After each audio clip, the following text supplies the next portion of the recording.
الحمد لله رب العالمين.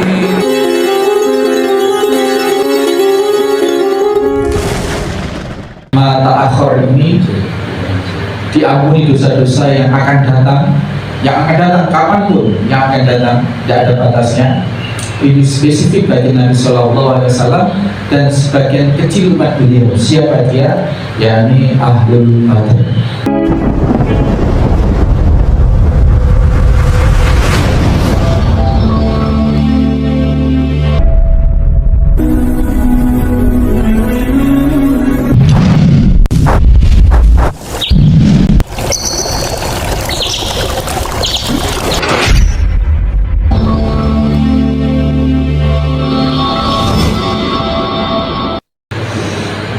Bismillahirrahmanirrahim. Assalamualaikum warahmatullahi wabarakatuh. Waalaikumsalam warahmatullahi wabarakatuh. Alhamdulillah. Nahmaduhu wa nasta'inuhu wa nastaghfiruh.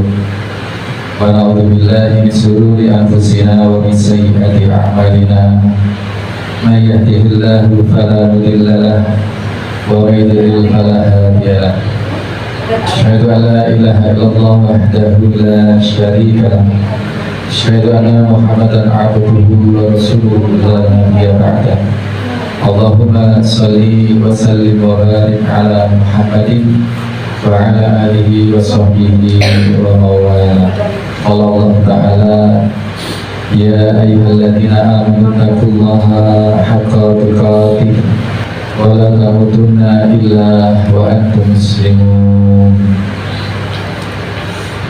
Para sepuh, para hadirin hadirat, bapak-bapak, ibu-ibu, saudara-saudari, adik-adik semua, anak-anak semua, baik yang ada di majelis ini, Aula Yatim Center Al-Firdaus Situbondo, maupun di mana saja saat ini berada yang menyimak kajian ini, baik yang live maupun yang siaran tunda tayangan kanal YouTube. Rahimani wa rahimakumullah. Alhamdulillah, kita masih Allah beri dua kenikmatan yang spesifik yang menjadi modal dasar kita untuk lebih mendekatkan diri pada Allah Subhanahu wa Ta'ala. Dan dua kenikmatan ini yang sering dilalaikan oleh kebanyakan manusia, yakni al-farah dan as-sihah, di mana dua unsur ini pernah disebut secara spesifik oleh Nabi Shallallahu Alaihi Wasallam dengan 5 hal. Iltanim khamsan qabla khamsin. Kembali sudah kita jabarkan itu. Mudamu sababaka qabla haramika. Mudamu pergunakanlah sebaik-baiknya sebelum datang waktu tua. Wahinaka qabla faqrika. Kayamu sebelum datang miskinmu. Mumpung kaya, kita berdayakan kekayaan kita itu untuk seluas-luas kemaslahatan, kemanfaatan, sebelum nanti tidak punya apa-apa. Di para sahabat, apalagi Rasul Sallallahu Alaihi Wasallam, ketika memiliki kekayaan, itu orientasinya tidak mau mubazir di dunia, tapi harus nanti nyampe dibawa ke akhirat. Caranya gimana? Ya dititipkan di jalan Allah, dititipkan dalam pembelanjaan di jalan Allah. Bisa bersedekah, bisa wakaf, bisa infak, bisa menyantuni rakyat, ya bisa membiayai santri yang menghafal Al-Quran dan lain sebagainya. Ini hinakan ketika kaya qabla faqrika, sebelum datang ke kemiskinan.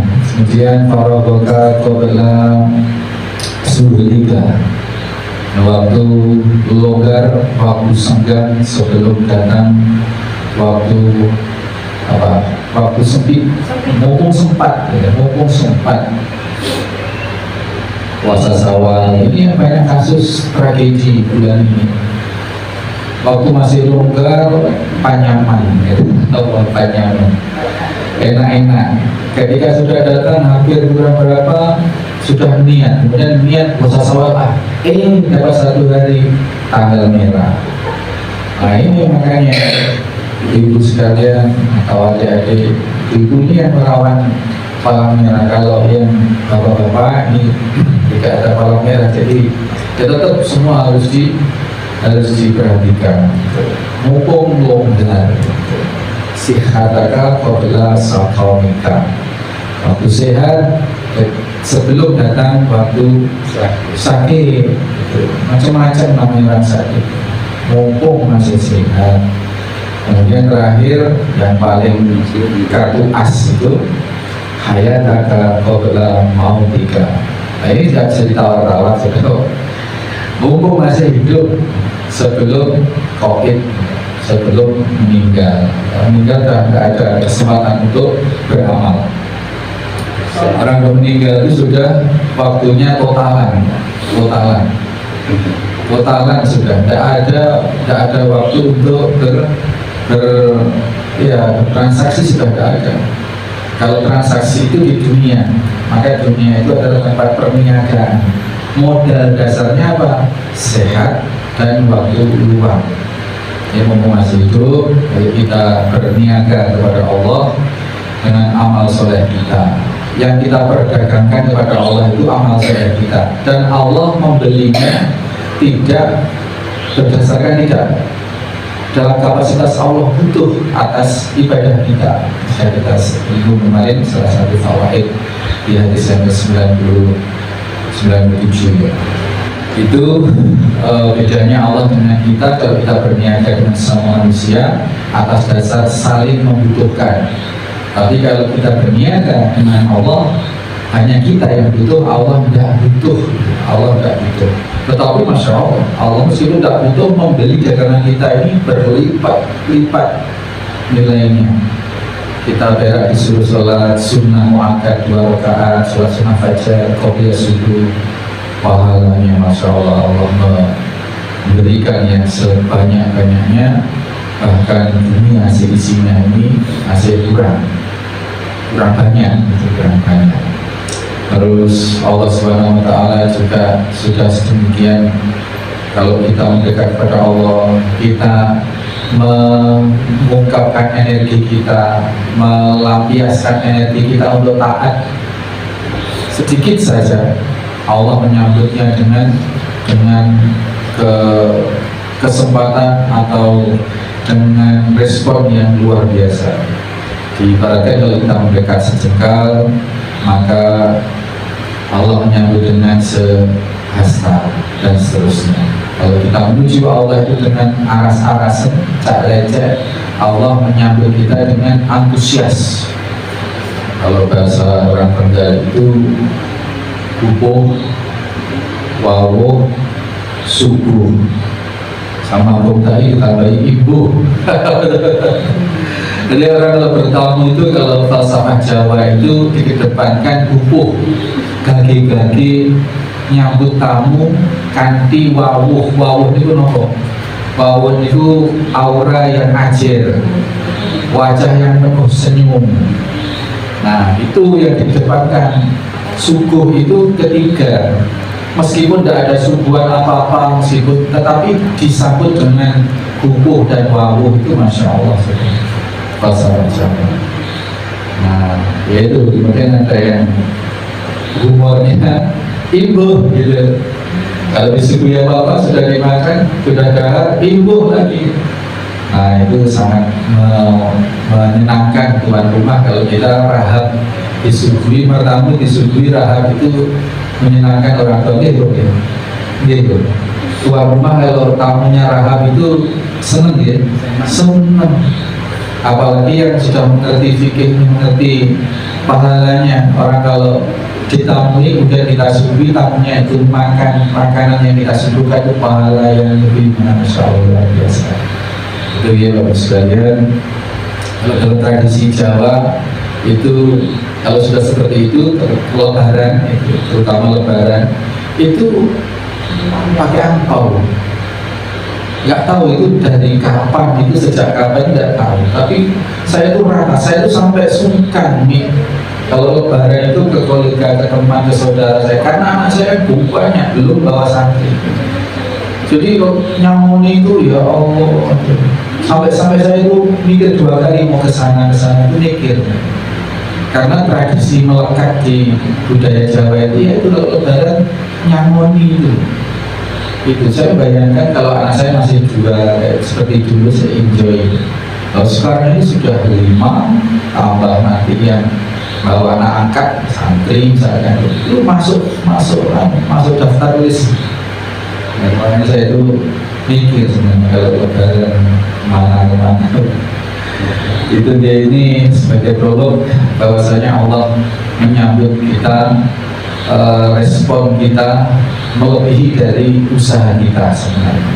Dan ini patut kita syukuri, kita bersyukur sebagai luapan kesungguhan ibadah kita. Nanti ada terkait dengan hadis yang ke-98 berikut.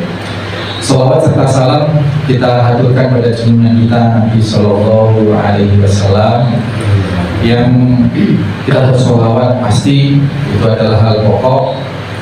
Ada yang tanya, apa cukup hanya bersolawat Ustaz untuk bisa mendapat syafaat dari Nabi Sallallahu Alaihi Wasallam, bisa mendapatkan minuman di telaga Kautsar nanti? Solawat itu hal pokok yang sifatnya fardu. Nah ini sudah keniscayaan solawat itu, karena kalau kita tidak solawat berarti pasti kita tidak sholat. Kalau kita sholat pasti kita bersolawat gitu.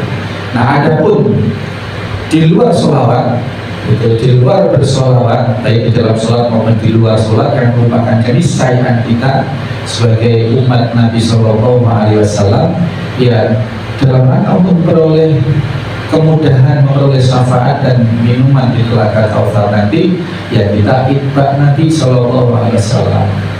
Kita mengikuti, meneladani apa-apa yang beliau ajarkan, apa-apa yang beliau lakukan, apa-apa yang beliau perintahkan dan beliau larang. Ini ada yang tanya seperti apa cukup bersolawat untuk bisa mendapatkan syafaat? Salawat itu keniscayaan, itu pokok pasti. Tapi dalam rangka kita untuk lebih mendapatkan kemudahan pengakuan sebagai umat beliau dan mendapat syafaat, kita susuli, kita perbanyak meneladani Nabi Sallallahu Alaihi Wasallam, tidak saja dalam rangka ritual ibadah pasti sholat, puasa, zakat, haji dan seterusnya sedekah, tetapi juga perilaku keseharian, perilaku keseharian, bertutur kata, bersikap dan seterusnya. Ini dalam rangka kita memperoleh syafaat, pengakuan dan syafaat dari Nabi Sallallahu Alaihi Wasallam. Kita lanjut masih di babu fil mujahadah, bab kesungguhan kita dalam berjuang untuk bersungguh-sungguh dengan segenap pengorbanan yang ada, kita menggapai ridha Allah Subhanahu Wa Taala dengan beribadah. Segala macam bentuk ibadah, baik yang mahdoh maupun yang ghairi mahdoh. Hadis yang ke-98 atau hadis keempat dalam bab ini. 98 itu urutan dari kitab Riyadhus Shalihin yang disusun oleh Al-Imam Nawawi rahimahullah taala. Tertulis di sini Ar-Rabi', hadis keempat. An Aisyah radhiyallahu anha anna Nabi sallallahu alaihi wasallam kana yaqumu bil laili hatta tatafattara fatama'a. Dari Sayyidah Aisyah radhiyallahu anha bahwasanya Nabi senantiasa yaqumu, berdiri bangun, minal laili, bangun sholat malam, hatta tatafattara. Tatafattara itu banyak yang mengatakan bengkak, tapi makna spesifiknya retak sebenarnya. Jadi kaki beliau sampai retak-retak, sampai apa itu? Kan ada ya kaki sing santai itu kan.